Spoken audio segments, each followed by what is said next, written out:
Every day as I served, I remembered that Leketwe is somebody who is supposed to make a difference, it's prayerful, and the words of Martha Karua, who met me at the entrance of Parliament, and she just told me, well, you've come to Parliament, you know what you have come to do.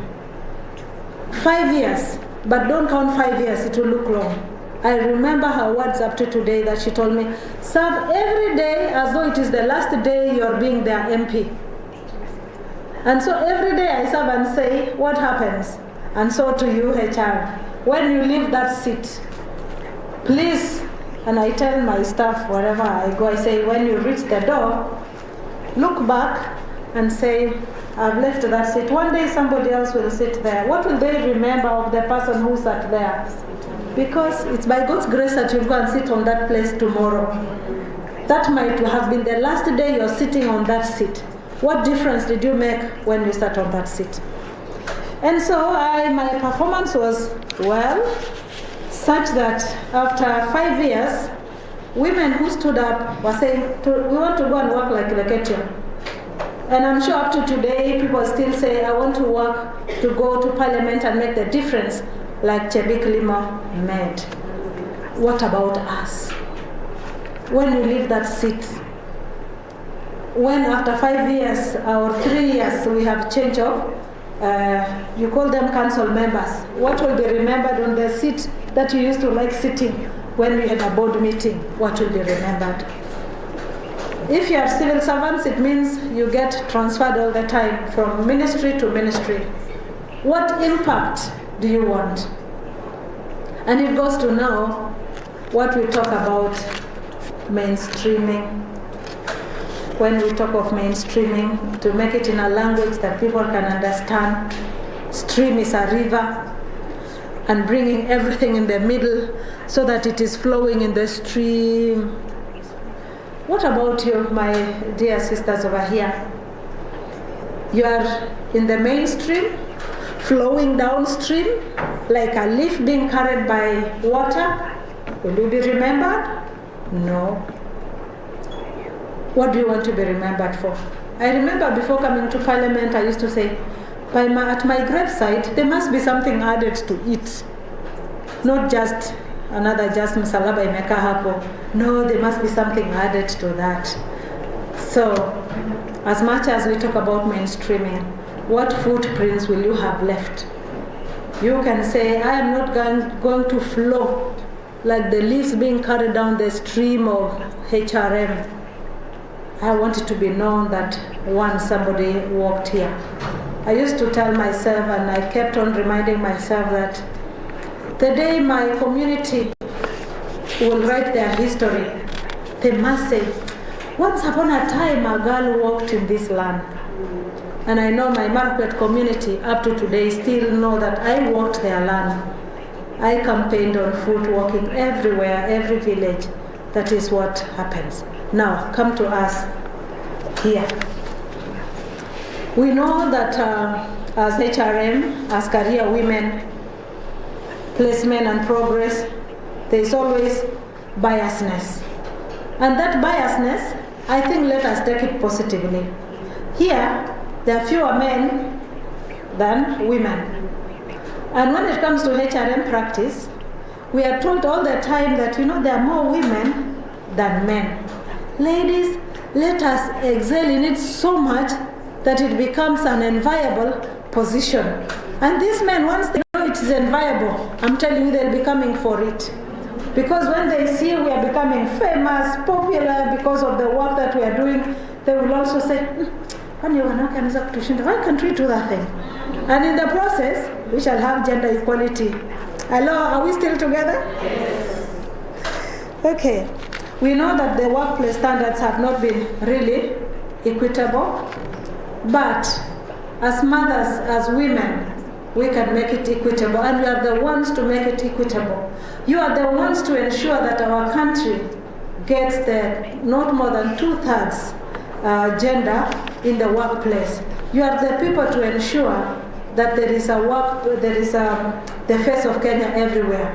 You are so powerful that you don't see your power, ladies. You know, you can say, no, this one can do, that one can do that. Yes, you are the people who can say, yes, we need the face of Kenya. As much as we want everyone here to have a PhD, but the face of Kenya is not here. What can we do? And I really look forward that one of these fine days, and I wish I could see that document of HR, the PWDs in our country have not been protected well enough. You will find that it is cast in stone that you must have a Form 4 certificate. Fisher. Now, so what happens to those who read backwards like this? Is it there? And they have applied for a job. What are you going to do? I don't know if you have captured that one. We have people who cannot read. They read backwards. We have people who cannot put words together, but they can spell for you. But tell them to read it out, they can't. And they want to work. What happens to the HRM? I know I'm challenging my own State Department, but they tell you you have to get a Form 4 certificate. You are the ones who see people's papers. And so you can actually advise, collect data, and advise government. I think we have come across this number of people that are not covered in our human resource management. What can we do? Have you seen a deaf person? They look so normal. It's only the blind whom you know that they're blind. And even the mute, those who cannot speak, sometimes you can think they are being rude. So you may easily also forget about them, the mute and the deaf. But we are so accustomed that every PWD is somebody who is walking on crutches or in a wheelchair. But you know, it's you people who can actually change the bias, who can question the status quo and cause Parliament to identify those people. They have been left behind. So workplace standards have not been equitable, and it is only you people who can make it equitable. Now, career and motherhood. I thought this is where I was going to talk about stories now. Okay? Career and motherhood. Those who may have watched me on TV sometimes when I'm being interviewed, they would ask me, how do you manage? I got into politics. Gender CAS or Chief Administrative Secretary in the Ministry of Gender, that is Lina Jebi Kelimo, there at the 3rd Annual International Human Resource Management Convention being held in Mombasa. And today the theme being breaking the bias, because talking about the inequality when it comes to the gender agenda. We will be having a much-packed report there, as we have our very own Junei Karisa on standby, keeping a keen eye on the same. A lot is happening when you talk about matters, the gender agenda or women empowerment. There's also the launch of Kenya Women's Political Leadership and Strategy, and we also have Women in Media celebrating 40 years, and they're in their second day of that convention. We will be crossing over to those news articles a little bit later. I told you it's a special kind edition of a News Check, because today we are looking at the news that are shaping the country in the view of editors, or from the editorial perspective or the newsroom perspective. And joining me now on set is our very own KBC editor, O'Brien Kimani. Karibu sana, Obrize. Well, thank you very much indeed, and it's always a pleasure to have you. For me to have me, how do I put it? It's a pleasure for you to have me now. Yes, you know, I'm used to telling people it's a pleasure to have you. Yes. Now I'm on the other side. Pleasure to have you. Very good. Now, a lot is shaping the country. Of course, politics is one of them. But before we even touch on politics, one thing that is touching all Kenyans, whether there are any bias in politics or not, is the high cost of living. And the situation has been exacerbated by the current situation in Ukraine and Russia. But before then, this is something that is always replicating when we have a general poll. We see the cost of living, the fuel prices. I mean, you see, me and you, we are living in a very interesting time because we are seeing the unfolding of a new global geopolitical agenda, unfolding before our eyes. Right now, we're having a situation whereby we have one side of the spectrum being driven by the US, by the EU, and then we have another grouping that is emerging, and it's becoming a very strong player in the global geopolitics. And we have China on one end, we have Russia on another end, then we have India, and some players within the Middle East who are key suppliers of the global, suppliers of oil to the global economy. Yesterday there was a very interesting comment that was made by US President Joe Biden when he said that, the world is witnessing a new global agenda. And he said that the US wants to be part or wants to be the driver of this new agenda. I mean, what that is telling you is that there is a reset on how we are used to on the things that we have known, the realignment, globally. I mean, we're going to see a reset of agendas, a reset of politics, as we move forward. And this is going to have a significant bearing on not only the world, but us as members of the global society.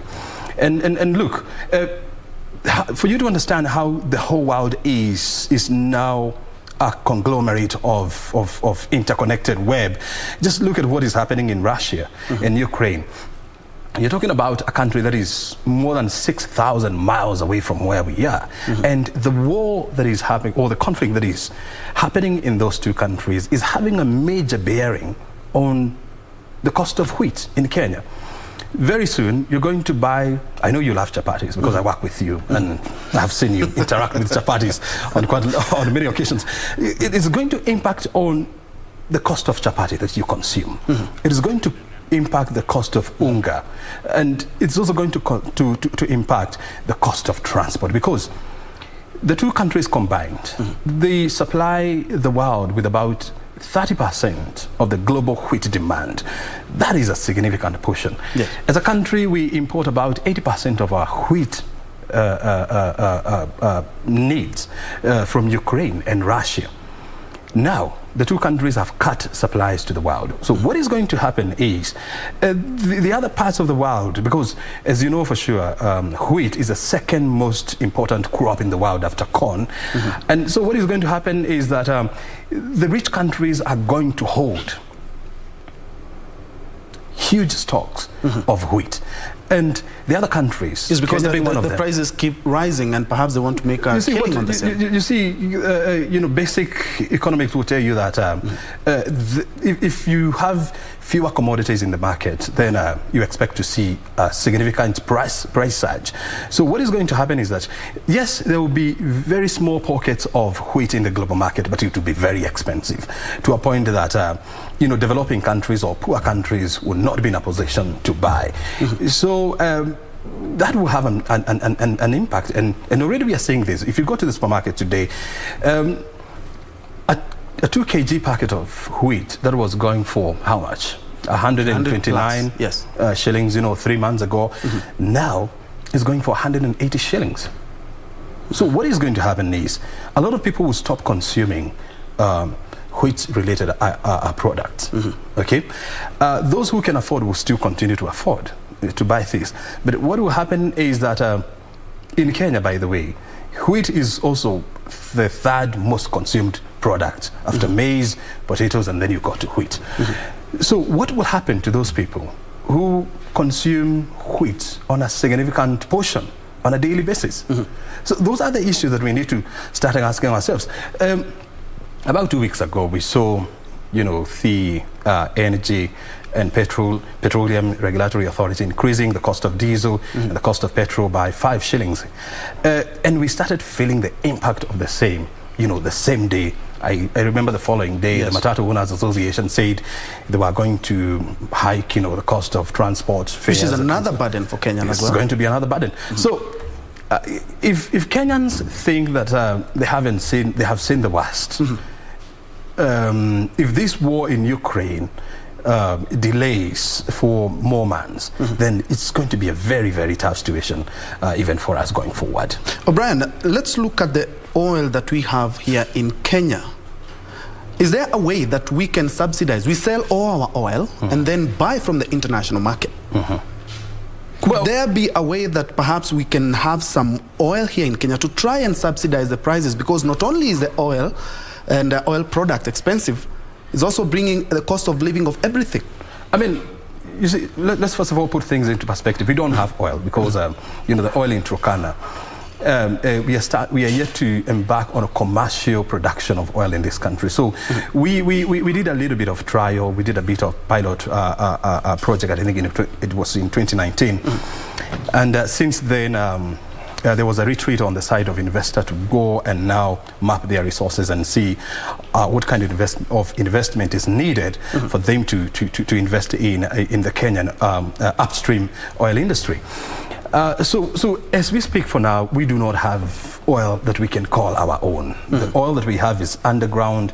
It is in solid form. So we cannot clearly say that we have oil. We import 100% of our oil. Yes. And most of it comes from UAE, Saudi Arabia. But what is happening is this. About 1 week ago, the US has been trying to pressure Saudi Arabia and United Arab Emirates to sell more of their oil to Europe, which has been impacted by supplies from Russia. And for your information, Russia is a major player in the global oil industry. I think it accounts for about 7% of the global oil output. So what is going to happen is the two countries where we buy our oil from, that is Saudi Arabia and the UAE, they're going to get better buyers from Europe and from the US. And what will happen is they're going to redirect all their energies to Europe, okay? And the rest of the world will be left to scramble for the small oil that will be left in the two countries. And we might see the situation of the COVID vaccines, where the big nations have all the oil, and the little that trickles down to Africa makes life even more difficult. I mean, that is a sunk kind of a scenario. We are actually seeing that, you know, happening before our eyes, because when the US is pressuring oil-producing countries, you know, to sell or to produce more oil, it is not doing that so that Africa can get more oil. Yes. No. It is doing that so that the US, where gasoline prices, by the way, has become a major concern for the first time in more than 20 years, you know, gasoline prices in the US, you know, have reached the $4 mark. You know, a gallon, which would be about 3.5 liters. You know. So the US wants the two countries to redirect their oil exports to the countries that have been impacted negatively by the Ukraine-Russian conflict, and that is the US and the EU. So we will end up with a situation whereby oil, number one, is going to become very expensive going forward, and number two, there will be a scarcity, unless you have the grouping of oil producers in the name of OPEC. Unless they agree that they are going to ramp up production, then we are in for a very rough time going forward. I wouldn't be surprised. I mean, if in the next 2-3 months we see oil hitting 150 shillings a litre here in Kenya, I would be surprised. And looking at the Kenyan economy before even COVID, our economy was battered. Then came COVID. Now comes the Russia and Ukraine war. But we are seeing some sectors registering very impressive results, like the banking sector in such an economy. I mean, this is something that we need to rethink ourselves, you know, as a country. Every time we have elections, you have a significant tank in terms of economic growth. And this can be well explained by the fact that as a country, we are known to misbehave around the election time. So a lot of investors, they hold back, you know, their investment deals. A lot of tourists, they fear coming to Kenya. And when we don't have investors, you know, coming to your country, when you don't have tourists coming to your country, when you have major supplies or production of your key export products like, you know, horticulture, like tea and coffee, you know, being disrupted, then you're treading on a very dangerous ground. I hope and I wish that we can get to a point whereby, as a country, we manage to divorce. I know it's very hard, but it has been done elsewhere. I mean, I have been in Switzerland during electioneering time, and let me tell you, you wouldn't even tell that there is election, because people do not shout the way we do it here. I mean, you just go around, your politics peaceful and in a quiet manner, and then you cast your vote and you go to work. Okay, I hope and I wish that we'll get to a point whereby, even us as a country, we can get to a point whereby election is not a question of life and death. We have an economy to build. We have infrastructure to build. We have societies to build. I'm looking forward for that time when our politicians will say, hey, look here, how can we behave, or how can we drive our politics, in a sober and in a more responsible manner, in a bit not to affect the economy. Because what usually happens is, like when you look at the year 2018, 2017, when we had elections, there will be a lot of noise during the electioneering period, and so investors will pause and observe. And then as tourists will stop coming, and that, because probably maybe our election are likely to enter into another protracted legal battles, that will have a tailspin of another 1 year. So and then we are back to politics again. And then after 3 years, now we go back to electioneering again. Yes, actually they said the problem with Kenya, we are always in election mood. Okay, before we go on, because of course we have to also look at the border reforms, and now they have been halted, and what the politics inside that. But before then, let's first of all cross over to the Safari Park Hotel, where there is the there is the launch of the Kenya Women Political Leadership Strategy. The keynote address will be by Martha Karua, but first of all, let's listen in to other speeches. Multipartism. So we were still in a situation where organizing was very limited. Associations of all kinds, whether they be women or even the labor unions, were completely controlled by government. So it was not as well received in the government circles. And to cut a long story short, despite, a lack of adequate support, I didn't stop there. I continued, because I had made a commitment from 1985 that this was the way to go. As soon as multipartism came, I was in the first row, and I said, since I'm not familiar with how these associations of women like Maendeleo and others work, we need to create another space. It's not in any way to suggest the others are not doing a good job, but to help us focus on this question of developing a strategy that can work on getting women into leadership and staying there and building their capacity. And that's what I did. I did my bit. It's like what the late Professor Angari Madai said, giving the example of a hummingbird, that little bird, that you do your bit, and the rest, other people can also, chip in. And that's what I did. I did my bit. The first thing I did was to design training manuals for women on all the issues of concern, including some of the ones we are talking about here today, and to see how practically they can be made to work. I started with the area that, obviously money was an issue, among other things, but a strategy, including a fundraising strategy. I factored in civic education, etc., etc. All those issues, them. Public speaking, like being able to hold on to a platform, like Mother Udu and Shebesh over there. They are, they just walk here and, you have seen how Pasaris has done here. Within 5-10 minutes, she has told you a lot of things and left, but you wouldn't forget. And so women needed also to get all these skills. So I put them, because I had the skills to explain how this works. And then we had to get trainers. And I have to warn you, there were no donors like in this list to just hand over money. Well, most of the meetings we're having, in fact, who are doing them within a university, including my small office. Until at one point, the Vice Chancellor asked me, are you still working for the University of Nairobi, or you have moved to the women's movement? But I have to thank the university. They never threw me out. It kept me, despite all these many agendas I was running.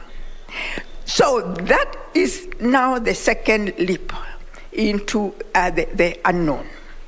The first elections we were so ambitious. We thought we would get 100 women in parliament. And we even gave 100 names and passed them on to the key people to lobby for them. We gave at least 100 women. Honorable Mother Karua was one of them.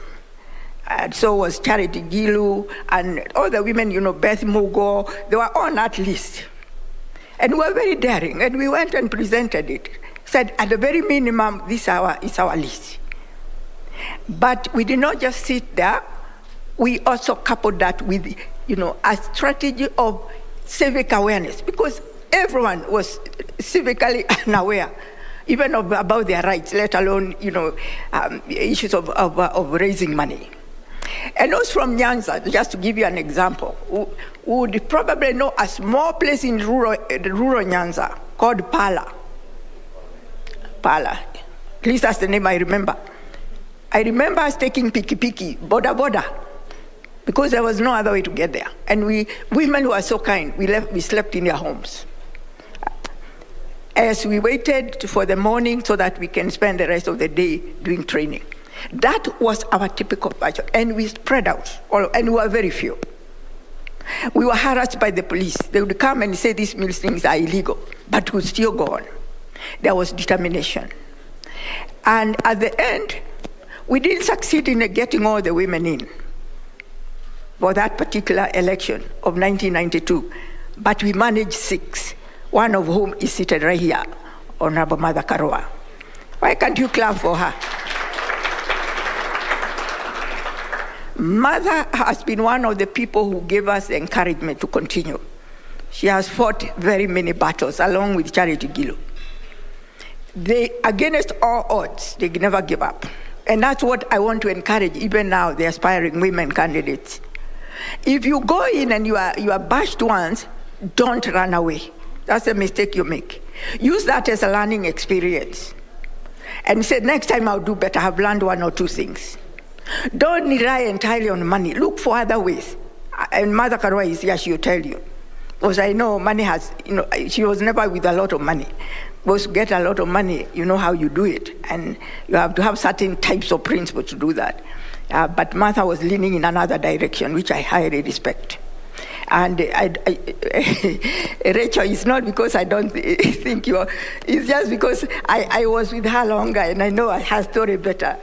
But I'm sure, you are doing the same thing.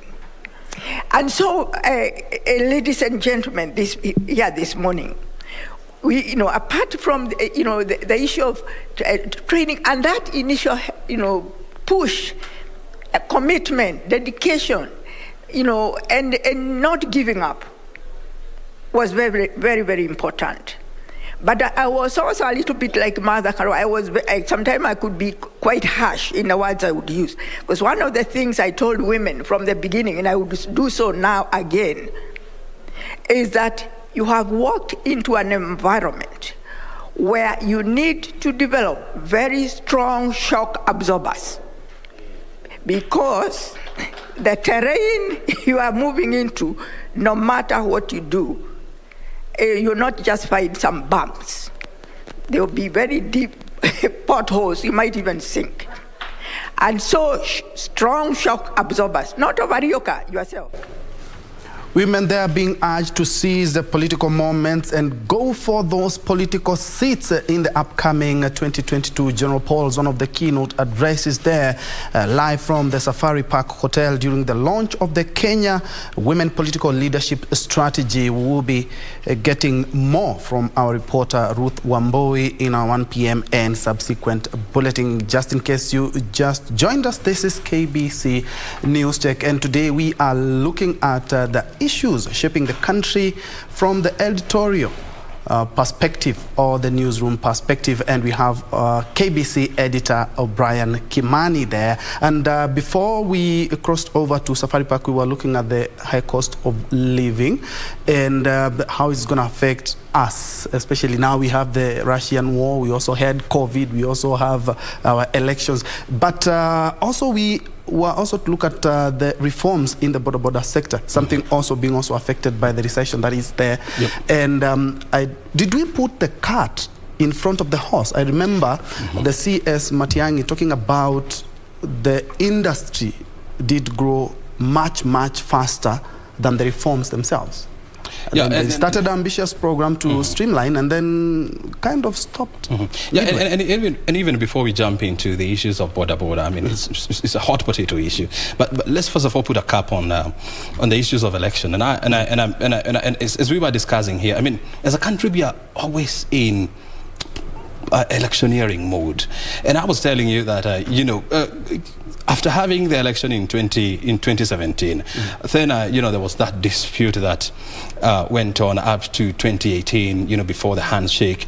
So as when you have the administration now trying to put its house in order, you know, trying to reassure investors that now you can come back, we're done with the politics. Now you are trying to reassure tourists, now you can come back, our beaches are clean and they are safe. It will take you another 2 years before you can do that. That is the third year. Now the fourth year, now we get back into politics. It's the same place again. Yes, it is something that we need to address in this country because it scares our investors, it scares tourists. Okay, and there is always that disruption in terms of a supply chain. So I'm looking forward for a time when, you know, we shall conduct ourselves with some high level of decorum, whereby people can continue their lives, and we politic when it is necessary. Coming back to the issue of border, you see, when the President Mwai Kibaki, the former, when he introduced this whole concept of motorcycles, I mean, he meant very well, you know, for the sector. And let's say this, we must accept that motorcycles have revolutionized the transport industry in this country. Right now in Kenya, you can, with so much ease, move from one point to point B. Before it wasn't not the case because of connectivity. We didn't have many roads in this country. But border came in to fill a gap that was existing. And when I was going through the figures, they were talking about 2 million people employed by the border industry in this country. That's quite a significant number. Indeed. You know, in a country whereby the population is about 55 million people.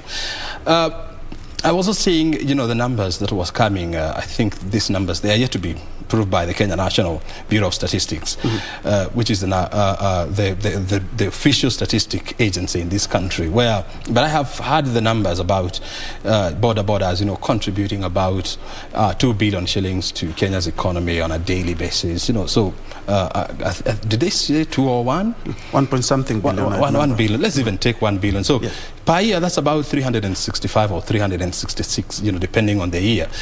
So that's quite a significant industry, right? Yes. But this was a good idea gone bad, and the reason why it became a bad situation is because we never thought about the regulations. And you have a situation whereby in our country, we always develop regulations later on. We do not think through something so deeply and do what we call problem forecasting, whereby you look at a problem now and you look at it, you know, 10 years down the line, and you try to do a little bit of a solution. So here we are finding ourselves in the middle of a mess. An economy or a sector that supports almost 2 million people, generating about 1 point something billion shillings every year. That is not an industry that you can wake up one day and say, you're off. Yes. So what we need to do is to retrace our footsteps. The idea of border was a great one. We need now to start thinking about regulations. How do we regulate the border industry in this country? And we don't need to go far. We just need to cross over to our neighbors in Rwanda. Rwanda at some point, they faced the same challenge that we are facing today, whereby the borders, were unruly. But President Kagame's administration said, hey, look here, you are a critical sector in our economy. You are a big employer. So what we need to do is to find a balance. We need you, but we must bring in tough regulations. So today, if you go to Rwanda, you find borders adhering to traffic regulations. Yes, to the letter. Yes, definitely, because they know the punishment is very harsh.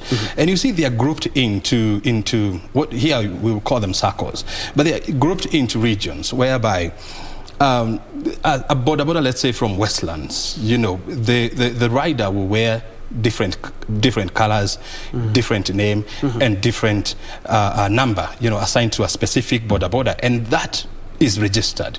So if you see border rider in, let's say, from Westlands, misbehaving in, let's say, Lavington, so you know for sure that you can report that there was a border green in color and this registration number, and they were doing ABCD. And you know that the penalties are very tough. The security agencies in Rwanda, of course, are also very serious, when it comes to dealing with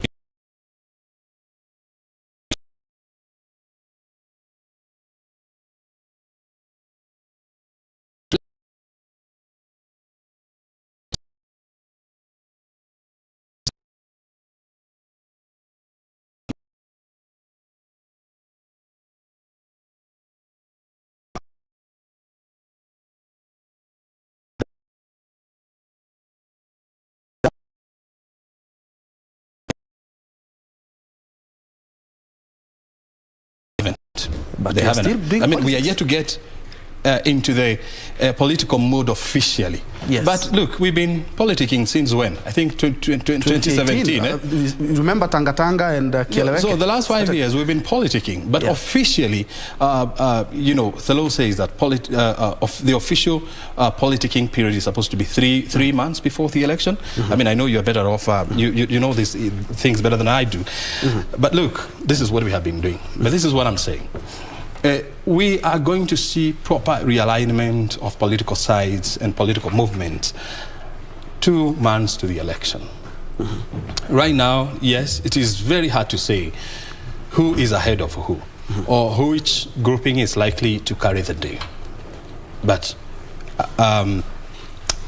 from where we sit and from where we stand, that can be well defined 1 month to the elections. Otherwise, it is too close to call. It is hotly contested. There are shifting grounds every day. And so it becomes very, very hard to determine which side is going to carry the day. And the fact of the matter is, by the way, even on the 9th of, even when IBC will announce or shall announce, the results, either on 10th, 11th or 12th of August, the fact of the matter is no single party will win the election by more than 55%. All right. And talking about... That one you can take to the bank, by the way, no one will match up that. 55%. 55%. All right. Not a single party will win the elections by 55%. So we run a risk of going back to the ballot again? Well, I don't see a tie. A runoff? Well, for me, I don't see a tie, and this is my personal opinion. All right. From my political observations. But I know for sure that the party that is going to win by a very narrow margin. And we are headed to the party nominations in the next couple of days. Do you believe it's a good litmus test for the 2022 succession politics? We've seen some politicians shifting goalposts from UDA to Azimio, from Kenya Kwanza to and vice versa. Right. Look, traditionally, and for you to forecast the future, you must consult the history first. When you look at political parties in Kenya and the way they conduct themselves, political parties in Kenya are individually owned. They are owned by individuals. Let's be honest with each other. And so it is the owners of the party dictate how the primaries are going to be conducted and who is going to get what. Everything else is just a smoke screen. I can bet this. my grandfather's court, that even as we sit now, the owners of these political parties, they know for sure that this part will go to this person, this part will go to this person. Everything else that we are going to see will just be a smoke screen to tell us, like, hey, look, we are here, we are behaving, and we are all happy. Okay, my last question on consensus. We've seen Deputy President doing that as early as yesterday, where we agree, the two of us, O'Brien, this time round, we ran for the governor, so I'm supposed to perhaps wait for the next 5 years, as opposed to democracy and the role of media in ensuring that we have a credible election. That is our duty as well. As I am saying, I mean, we are going to see a lot of horse trading, you know, in our political parties, whereby, and let's be honest, I mean, some of these positions are given to the highest bidder. We must be honest, and sometimes it's painful, but that's the reality of life. And that's why you are going to see a lot of defections and realignments going forward, more so as we head to the primaries, where parties are supposed to pick their candidates. Because this party will, this person will feel aggrieved in this party, and so they will jump ship and try to secure, you know, position in another party. Let me ask you this. I mean, look, for a country with how many, about 55 million people, how did we end up with more than 1,000 political parties? Look, the United States, with a population of almost 360 million people, it has three major political groupings. You have the Republicans, you have the Democrats, and then you have, is it called the Green Party also? But look, for us in Kenya, it's a big business. You know, politics is a big business for us. We need to get to a point whereby we sanitize our politics. And one way of doing that is to ensure that we have strong political parties in this country. You know, I was looking at the not just vehicles as we have in the country. Exactly. You have a situation whereby, you know, political parties are just a vehicle to take you to parliament, to take you to governorship position, or to take you to state house. But we need to get to a point whereby we have political parties that are well-grounded, that are well-rooted, that are not just political parties to move candidates from point A to point B, but political parties that will move this country from point A to point B. A very good example is South Africa, for example. South Africa is like, the economy of South Africa is 5 times bigger, you know, than Kenya. Their population is about 62 million people. They have about 4 main political parties. You have the ANC, you have the Inkatha, you have the EFF, you know, led by Julius Malema, which is less than 10 years old, by the way. And then you have the Democratic Alliance, the DA. These are parties that are well grounded, apart from the EFF, which started about 7 years ago. The others are strong parties, old parties, well-grounded, with massive grassroots support. We need to get to that point. And we have to get democracy in that as well. Indeed, thank you so much, Brian Kimani. I have been speaking to one of our editors here at Kenya Broadcasting Corporation. They are trying to put into perspective some of the issues that are shaping the politics of Kenya, not forgetting the cost of living. Thank you so much for watching. My name is Ben Troy Njue. And something else I forgot. Today we're supposed to have the National Assembly holding its sessions, but they didn't have quorum, and that is why they did not hold those sessions today. Of course, we have more news coming up at 1, 7 and 9 p.m. But before that, we have Kurunzi Mashinani and we have Tamrini. Thanks for watching.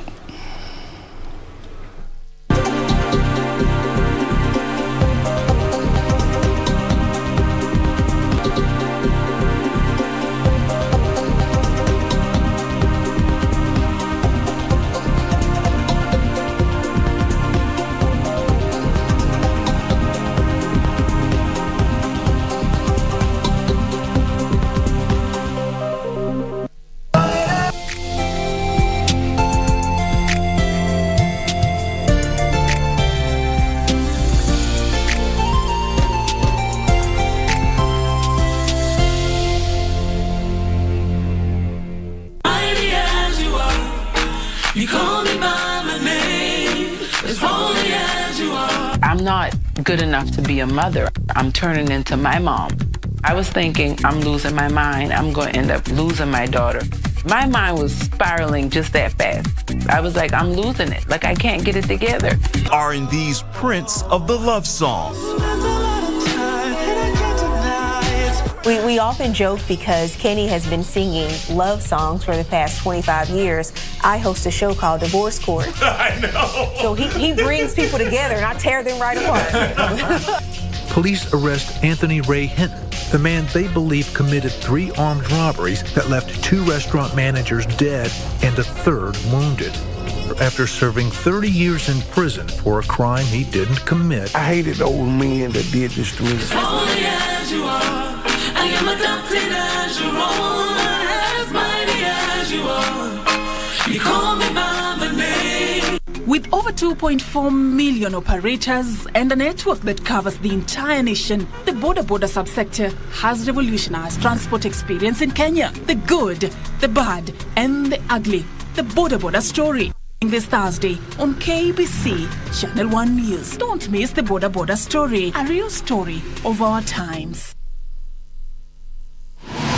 Log on to the KBC website at www.kbc.co.ke